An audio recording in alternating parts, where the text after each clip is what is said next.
TRAC's approach to model deployment and orchestration is called the virtual deployment method. Central to this is the metadata model.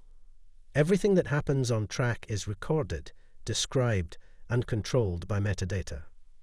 The model is more complex than we will explore here, but we need to become familiar with the most important object types: data, models, flows, and jobs. Data can be imported using a batch process or loaded through the UI. As new records are created, TRAC also creates a new metadata object, which refers to and describes the data. This contains the data schema, information about its physical storage, and a raft of other information which is used for audit and platform control purposes. To make your models available in TRAC, they must be imported from a repository. At this point, the model code is not copied, amended, or moved.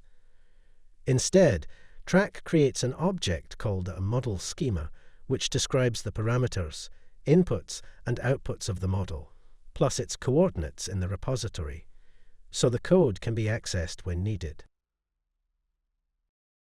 A flow is a reusable blueprint of a calculation that TRAC can run on demand, where the outputs of one model become the inputs to the next.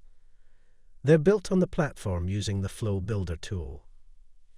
Each flow describes one possible way that a group of models can be combined into an execution process.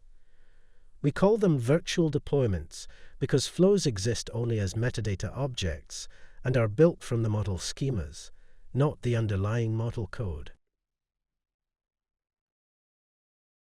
To run a calculation, or in TRAC language a job, you first select a flow, then confirm the model versions, data inputs, and parameter values to use.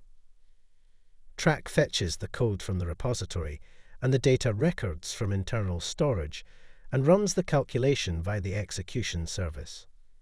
Two new metadata objects are created, one which corresponds to the output data and one which describes the job itself. The job record describes the calculation in full and underpins the TRAC guarantee.